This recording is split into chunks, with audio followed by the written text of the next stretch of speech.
is your, oh yeah, why, what is inner revolution and why you created it?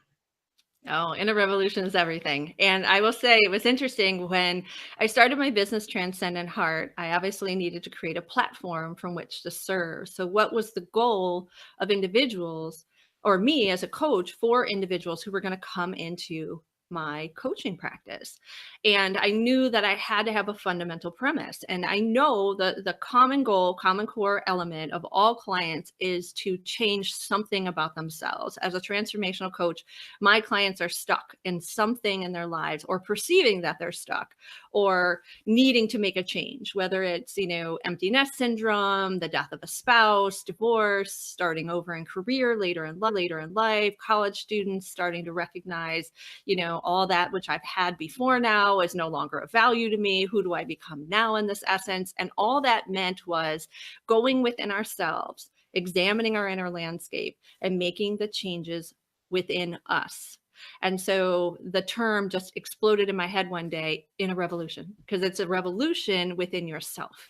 Because all we keep doing is fighting what other people are doing to us. When we're hurt, we blame the other people. We blame society. We blame school. We blame this. And it's like, yeah, somewhat, but you can only take responsibility within. And so the inner revolution is all about transforming our inner landscape, taking soul, SOUL is what I've coined it, soul responsibility, and not SOLE, and really changing ourselves energetically from inside. Because the one thing I love doing the most in my practice is working with parents who come to me and want to shift and change their children. And guess what happens? I don't even talk about their kids. So we shift and we change our own selves from our inner landscape. And guess what? My son is happier. My son's behaving all of a sudden. Wow, isn't that interesting when you reflect and move your own energy? Because it was your dynamic between you and your child that was causing them to feel uncomfortable or act the way that they were. So the inner revolution is something I'm really passionate about. I actually started a radio show as well. That's every Thursday on Blog Talk Radio, Inner Revolution. And this Thursday, actually, we're going to be talking about ego. And I have a pretty acclaimed international holistic NLP practitioner and artist who's going to be on the show, Jerry Phoenix. And he's going to be talking about the role of ego and shadow and how to really embrace all that we are, to stop fighting against all that we're not or that we perceive we're not. It's pretty powerful. So that's all the inner landscape in a revolution. Okay, you want to listen to that? Thursday? What time would it be if Yeah, they want to? it's 8 p.m. Eastern Standard Time. It is a live show, allows for live in callers. I debated whether to do blog or radio. And when I found Blog Talk Radio, it was the best of. I could do blog if I want to do blog. And some of my guests can't be on live. So I do podcasting sometimes. But I love the live radio with the call-ins because you never know what you're going to get with the callers. But it's fantastic. But they can always listen. All the shows are recorded. If you go to blogtalkradio.com/inner revolution, you can find all the pre-recorded or all the other shows. The on-demand shows is what they call them, the episodes of everything. And we do talk a lot about the law of attraction. We talk a lot about the inner revolution in relation to relationships and love and money and just mindset and all those, other things that we want to do to change within our lives. Okay, thank you. Uh, Speaking of that, we will get into that because that's a major topic on my channel. That's a very major Mm-hmm. topic. But I would, I like to see. For me, I'm kind of like I like to listen. With a little bit open mind, even if because like I said in the video, I look up to a lot of entrepreneurs, but sometimes I do disagree. You can disagree. There's Absolutely. no like right or wrong answer to living. It's how we if whatever works for you works, right? Um, how you see ego? Because I'm very interested. That's been my greatest struggle, and that was probably, if I have to think about the one thing that recently I've transformed, because every year I have a theme. I live a theme-based life all year. Last year was coming into my essence of grace, really understanding that, because I am a faith-based person, yet a spiritual person. And obviously there's a a little bit of a struggle when you try to cross both of those paths. I've always told that I'm a Catholic too well ahead of her time. Um, and so I do have these interesting spiritual, fundamental things that I love about religion and I love about spirituality. And so last year was this about really coming to an essence of what that meant for me. This year is about integration. My whole theme is how to integrate all these aspects. And so the premise of ego kept coming at me and coming at me and coming at me when I was starting my business and I was seeing people be really successful and I was doing okay. Envy overcomes you, and you want what people have, or you wonder why you can't do what they're doing, and those kinds of things, or you feel like your struggle is harder than other people's struggle at times. Or when I was diagnosed with cancer several years ago, well, why me, right? And so there was this essence about that I would only get so far. I could only be so successful. And then something happened. And I was like, damn it, what is going on? And then when I met my spiritual teacher, that was huge, that I recognized it was ego. There was a part of me that I kept trying to close the door on. I was told my anxiety, my panic was negative. I was told that my deep thinking was, you're never going to find a man when you keep talking like that.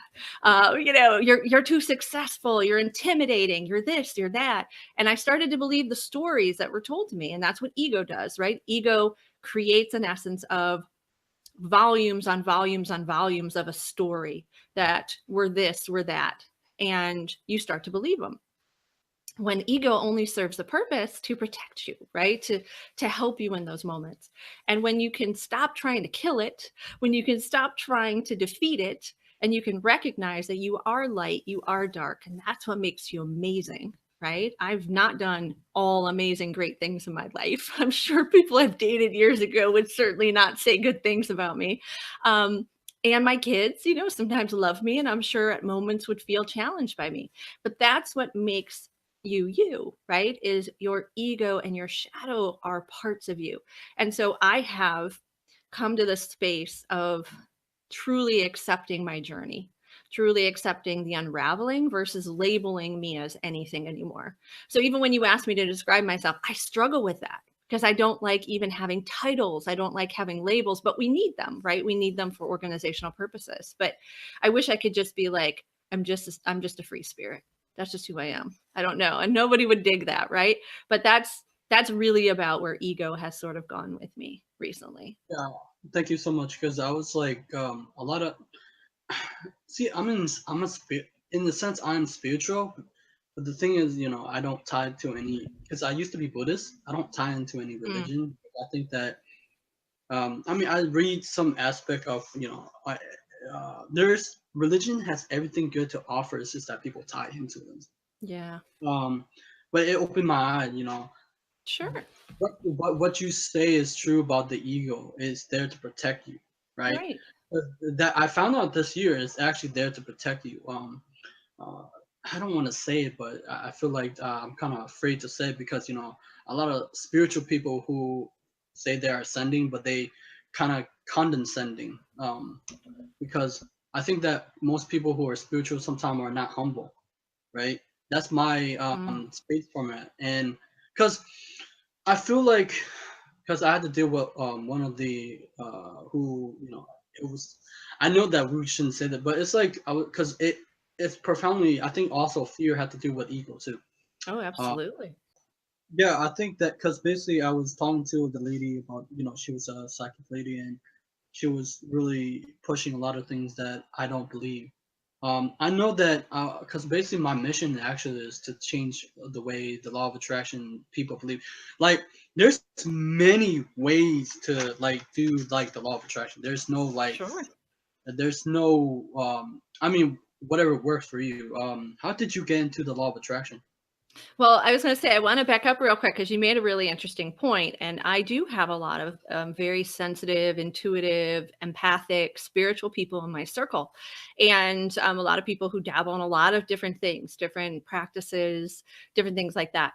And when you find a person who claims to be a spiritual person and struggles in which to listen and truly understand what you're saying, I question their authenticity. I do. And I'm okay being on film saying that because I think person who really is gifted, really is genuinely gifted, understands the crisis that they have already lived by being different and by not understanding their gifts and growing into them, that they would never negate other people's information or stories or struggles.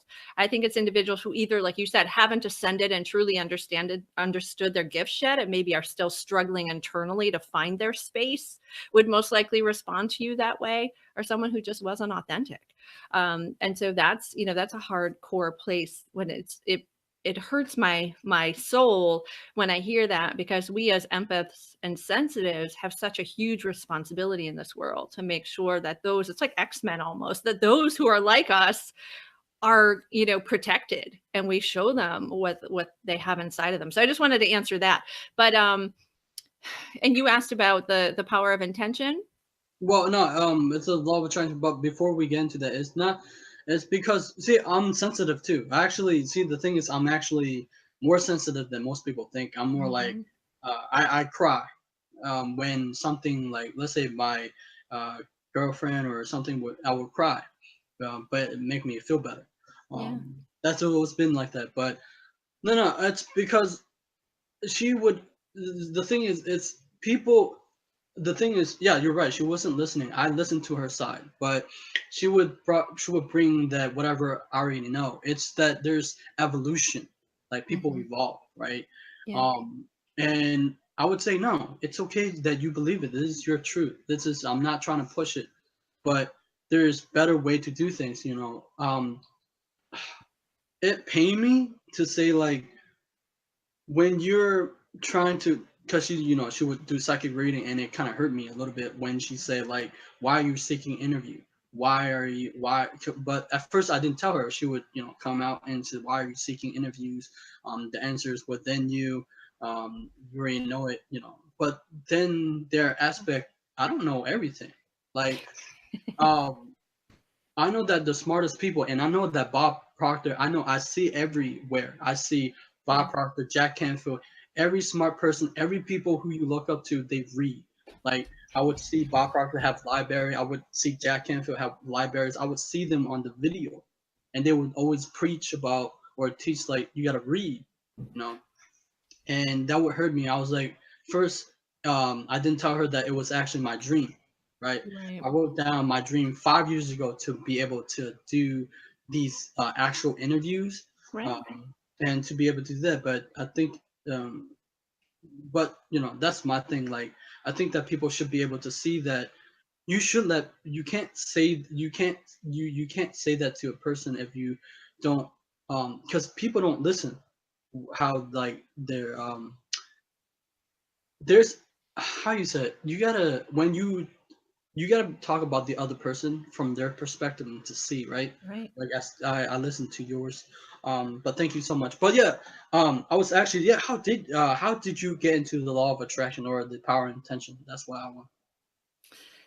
Well, I'll say that it fell in my lap, honestly, as it should, right? And I found myself, it's funny because my client story was actually sort of similar to my own about money. And even though I was, a professor and I was doing relatively well, in the summertime, if I don't work, I don't get paid. And, there was just moments where I would be looking at my bank account going, I don't know if this is going to make it. I really don't. And worrying about my kids because they were going to this amazing school and all these kinds of things. And finding myself so frustrated, exacerbated to the point where I was so sick and tired of worrying. And I said, there has to be a better way of living than this, because I have a PhD, I have knowledge potential to do something. And I thought I was doing it by working and being an academic and a teacher, but yet I still didn't feel like I was doing all that I could. Or, it's not about material things for me. It's about freedom. It's about, an essence of just not having to be constrained by doubt or worry or limitation. That's what the law of attraction and everything for me really means. I doubt I'll ever, just out of lack of desire, live like Tony Robbins. I probably don't want to I want to travel like he does, but I don't know if I really need a huge house and 16 cars, but other people do, right? And that's okay. That's totally totally okay. But for me, it's about that sense of not being bonded by something, right? Whether it's an employee or your checkbook or something like that. And so for me, I needed more in that relation. I needed freedom and lack of connection to financial stress. But what I found out is that I had energetic elements that I grew up with that were limiting my ability to make money.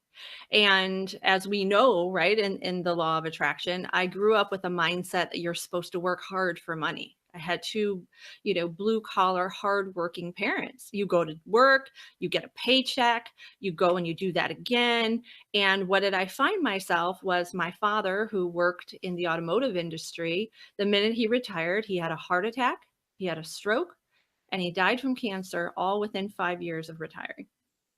And I looked back and I love and revere my father, but I don't want that life. I don't want that life. I want to retire before, my mid 50s. I want to be able to enjoy life. I want my children to not be constrained by finances and worry and all that kind of stuff. And so at that moment of looking at my laptop, I remember closing it and just literally getting on my knees and saying to the universe, there has to be a different way. There has to be a different way. Please bring to me ideas and abilities to do something more in my life, because I feel like I'm only hitting it halfway, that there had to be something. And what I said in my mind was, I trust in you, God. I trust in you, universe, that you'll bring the ideas and the abilities to me. And within the next couple of months, I met five, what I call my Fab five unique individuals who helped me in so many different ways of launching my business, finding a radio show, developing products, and I didn't even go looking for them. And so I truly believe in that whole idea. And so it started that way, and it just keeps evolving. And the minute that I realize when things aren't happening, I take a step back and I go, are you rooted in fear? And absolutely. A sensation in my body will happen. I'll start to go, could that be cancer again? And, no, it's not. It's just you slept funny, right? It's one of those moments of let it go, because you can't control it anyway.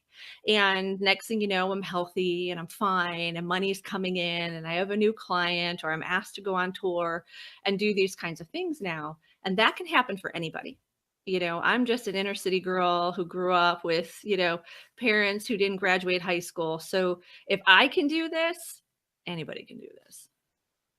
Yeah, thank you so much for that. That's a beautiful story. Mine was weird how I got into the law of attraction.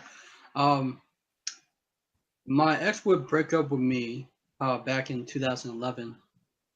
Um, I would, from my head, in my perspective, I'm kind of like a romantic type of guy, but I would break down because I keep saying I didn't do that. Even if it's kind of hard to say it, my ex would accuse me of cheating, but I didn't do it, and it's still plays in my mind even today. Mhm. Even if I'm in a relationship right Mhm. now, it still plays because it hurts. Because it's not true. Because she would listen to her friends. Friends are a no-no for me. When they interrupt your relationship, that's a no-no. But um, what happened is I would go into work, the what I call it, uh, the uh, the matrix, or the rat race that people go in. Yeah. Yeah, and I was at that time, I was there trying to make money to see her, or at least in my head or my story, because we're all controlled by story and how it plays out, Mhm. right? Absolutely. Yeah, and so I would tell myself that I would work hard enough to be able to see her, to marry her, but it ended up not happening. So, but I remember I would go there watching, dishes. I don't want to live that life. I hate that life. Matter of fact, I hate, like, the thing is, I like freedom. Like you, I love freedom. I don't like to be bondage by time, right? People are so Right. bondage by time. They work their whole life and they die with their gift, their songs, whatever, die with them. Yeah. The wealthiest place on earth is they could have been doing better, but people, I I see it all the time, and I feel sad. I talk to people in the cashier. I would talk to people, and I would feel sad that they could have did something amazing with their life. I mean, in their mind, or how do they? Right. Anyway, I would cry washing dishes. I would, and uh, and I would wonder, will this ever end? Like, and I was cursing. I don't want to say it, but I was cursing God. I Yeah. was cursing everything. I hated life. I mean, I hated life back then, when I was a kid, because I was bullied. That's Yeah. why I learned martial arts. That's why, to Me protect too. myself. You learn martial arts? No, I was bullied as well. My family Oh, does martial arts. I was gonna say everyone in my family but me is amazing in martial arts, but I was bullied as well, so I get it. I definitely get it. yeah. And then so wait. Did it? So the story whole. Then I would question, why are we here? Why do we Right. have to be born and die? Why is it Mhm. that um is there anything to my life? Like, what is the purpose for living? So I Yeah. would question all that, and I would get into, I had well, in my mind, I play a story where, you would see a lot of films, like Asian films, where they drink when they get depressed. So I did that, or a lot of people. So my coworker would influence me to do that, but then there's nothing wrong with that. It's them, but I don't like it. I don't. Right. Yeah. But at that time, I was going through the dark night of the soul. I did not Mhm. know that. And then in 2013, I go into it. There was a therapy. She taught me the self-fulfilling prophecy. My friend introduced me into the law of attraction, and I would see that the mind, when we think of something and we believe it, but we also trust in the process, Yeah. things happen for us, right? Things we would like be, but you have to take personal action, because I remember you have to. And also, that during that time, it was where I was awakening. Like, Yeah. the people would be asleep, walking, but I would be awake, and I see, like, coincidence would happen. Well, I don't believe in them, but you can cause them to happen. But Mhm. I Serendipity. yeah, I would develop my intuition. I Yeah. didn't. It was always there, but it was clouded by, people. It was clouded by, we have to use our senses instead of our natural state of being, right. And I Yeah. would listen to my intuition, and it would help me, because basically I think that intuition and law of attraction go hand in hand, right. Oh, Um, absolutely. and I can see things, and I would be like, what the heck is going on? I would question it, and I would question reality. I question a lot of things that we believe in. I question a lot of things. So I start researching and reading law. I watched The Secret. You watched The Secret, right? Oh, absolutely. Yeah. Yeah. Yeah. I watched like that so many times. I tried to do vision board, but it didn't work for me. I have one actually right here. I was gonna say mine's really big. But I love vision boards, but so they can be a little passe. Yeah, absolutely. And you got to pick. See, here's the important part with the law of attraction is there's also this art of discernment, right? A lot of people have forgotten the art of discernment, and this is what the old philosophical, Hippocrates and all these other individuals and Aristotle back then, like you see in their writings the word discern, discern, discern, because people either they go into learning to adopt what somebody else is doing, right, and take it. I see, going into the world of YouTube now. I have an amazing coach, Sunny Lenarduzzi, who is fabulous, right, and one of the biggest social media people out there today. She teaches us. She's amazing. But in her teachings, what she says is some of this may work for you, some of this may not. And you have to find yourself amidst all these things I'm teaching you, because you still have to be you at the end of the day, right? But there's so many people who go in and adopt everything down to the font on their screens look just like hers, the same colors, and yet they're not doing very well. And you wonder why? Because you've lost the essence of who you are, right? Well, what you're supposed to bring to the story. And so in the art of abundance and the law of attraction and all that kind of stuff too, we have to be able to discern from our teachers like Sunny or other people, or Jerry Phoenix, who's my spiritual coach, this essence of what is meaningful to me is what my intuition wakes up to, right? And takes in.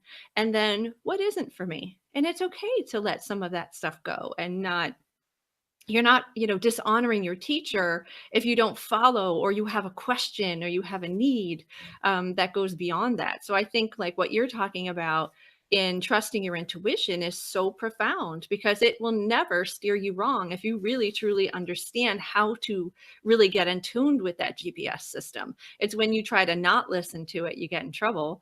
Or like, right, and Gary Zukauf's book, The Seat of the Soul, right? It really is about stop trying to tread against it. Stop trying to go in the opposite direction. That's why your life is so hard because you're trying to do something that which you aren't destined for, or just it's too difficult for you to go that way. But if you want to go that way, go ahead. The rest of us, we're going to go upstream this way, or downstream, excuse me, with the waves, and we're going to enjoy life because we're going to take it as it comes, and we're going to trust our intuition. And I know you've seen my videos. I recently did a series on narcissism based on, a really horrible relationship I had in my life at one time where I didn't trust my intuition. Didn't trust it. The day I was to meet that person, something said, turn around, turn around. I even called this person, said, I'm not coming. And yet I didn't trust my intuition and found myself in a couple years of an abusive, horrible relationship with somebody who my spirit was telling me, go run, run. And when you don't listen, not only in relationships will those things happen, you're going to lose money. You're going to lose career opportunities. You're going to lose happiness. You're going to lose the ability to just wake up and be at peace with yourself. And so, yeah, it's so important. I'm so glad you're doing this on your channel. I think that people are going to absolutely, if they're not already watching, they're going to watch and they're going to love learning how to grow from this. And you're an amazing role model for young people. So I'm glad that you're out there.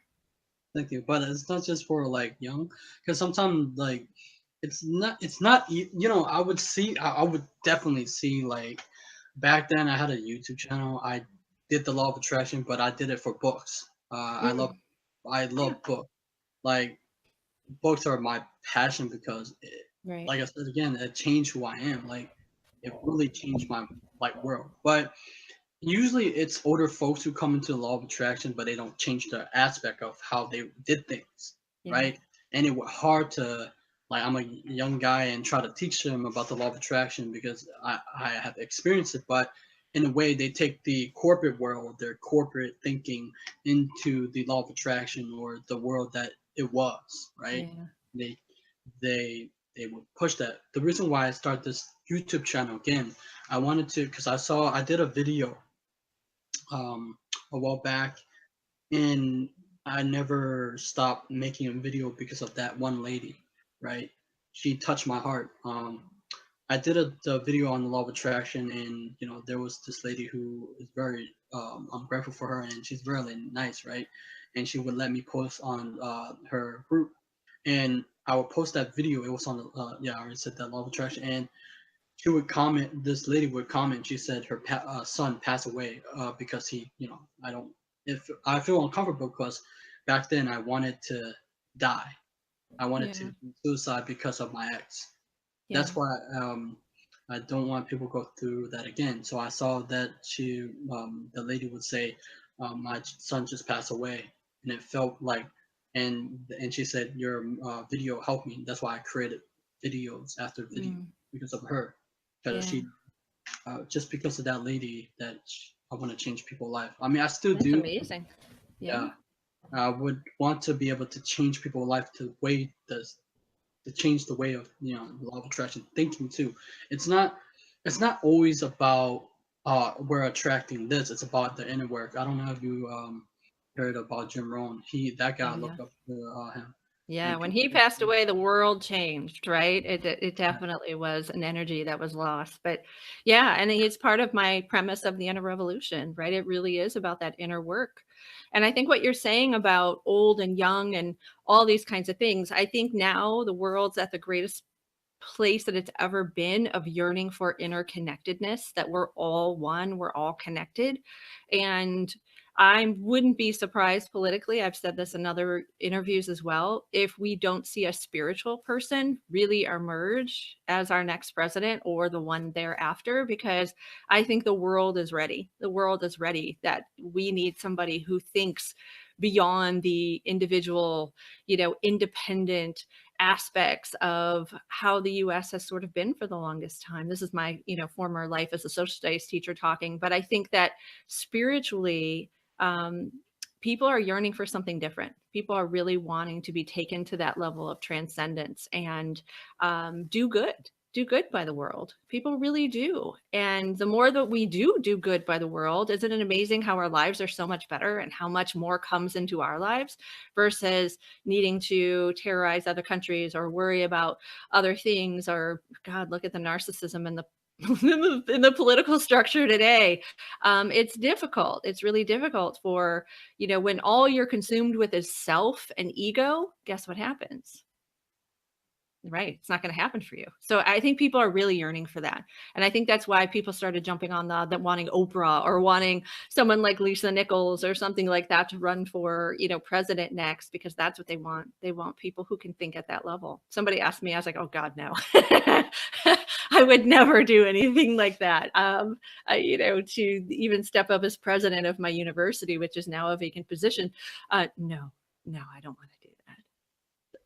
No, I was thinking I'm not big on politics, but Me neither.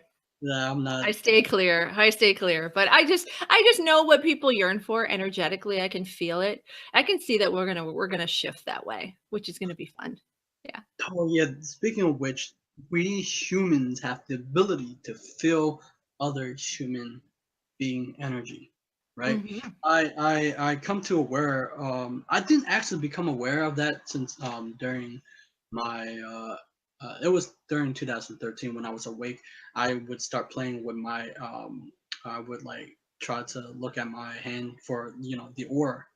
Yeah. Um, but I would notice that I never knew that we could do that. But we would come. I can feel a person energy if they're a good person. You can feel it. They're warm, Oh right? yeah. Yeah. Yeah. But if they're a bad person, you can feel like they're dark and cold. You Yeah. can feel it. I can feel it, but that's another story. But you can call that in, right? You can call that into your life. If you want to talk about the law of attraction, I have individuals who say, why do I keep calling in liars? Why do we keep calling in relationships that don't work? And it's like, but you're attracting that. You're emitting some aspect of you that is attracting that to you. And so until I have a beautiful friend, Apollonia Ponti, who is a pretty well-known dating relationship coach out in the Miami area in Florida. Look up her YouTube; she's beautiful. But anyway, she does a lot of the law of attraction work that you're speaking of in relation to relationships, and helps women and men really understand. Like you said, they bring in these lived experiences from their jobs, from their exes, all these other things, and they don't realize that they're bringing it like a big giant blanket every time that they go and have an interaction with another human being. And so how can you create an honest, authentic relationship with somebody? How can you be successful in love and relationships when every person you've ever dated is on your back, metaphysically and in your head and in your heart, and every person you meet hasn't a chance with you because you've brought all this right to the table. And that's the law of attraction in relationships. So if you're afraid that someone's going to cheat on you or lie in that relationship, if you keep consuming yourself with that energy, energetically, it's not that you deserve that. I would never say that, having been in abusive relationships, but I will say that you will start to behave differently. You'll start to think differently. And as a result, you'll start to draw that energy in. Why do some people who constantly seem to be in the wrong space at the wrong time constantly find themselves there? It's not a no-brainer, right? It's just one of those things. Energetically, we can attract other people's energy. And if we're not careful as empaths and intuitives and learning how to guard our energy as a gift to do something with and not let people penetrate us all the time in that way, we will be used, we will be lied to, we will be cheated on. And so that was just something that I thought of as you were talking about that yeah, absolutely, we have to be really careful of that. And Well, people like Apollonia are out there helping people begin to see that mentally and recognize it and go, oh my God, I did think that, or I did do that. And when they can start to release that, next thing you know, people are better in their circle and they're having more amazing relationships. So yeah, yeah, I do agree with that. I think also because yeah, it's the same thing as where relation. I think not many people would, because I wanted to be different in the law of attraction space. I did because everybody do with the law of attraction thing, whatever. I mean, I'm not whatever, but I mean, I believe in the law of attraction, but I believe that there's other aspect of um to grow, right? Yeah. Like, because basically we don't talk about the aspect of understanding about relationship. We never.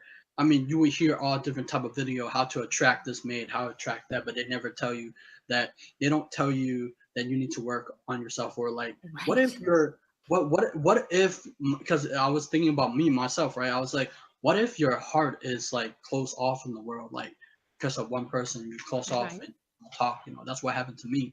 I close off and I want to, because I would like, I remember I would like this girl, and but she was my coworker. We would talk, Yeah.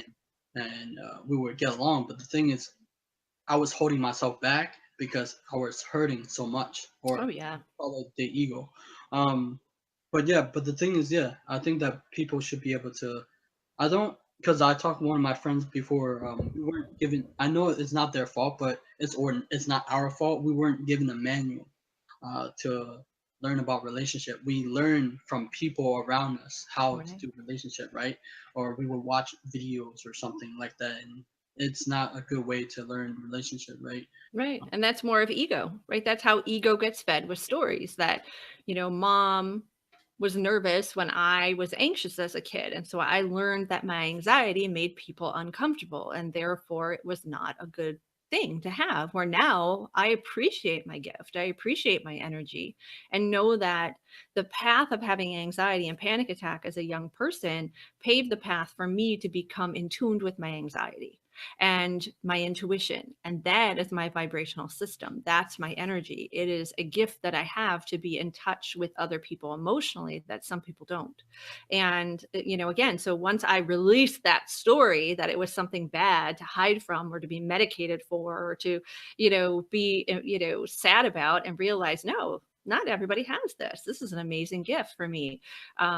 It opens you up, and none of us have manuals. I remember becoming a parent, like, oh my God, what do I do? How do I do this? And the more nervous and upset I became, the more nervous and upset my children became. And so there was this art again of allowing and saying, this is a process, it's a journey. We don't always have the answers. There's, even though we can hire great coaches to come in and help us pave that path, we still have to discern and determine our own path amidst all of that. And that's where the abundance and everything will come from. Okay, thank you so much for that. Yeah. Now,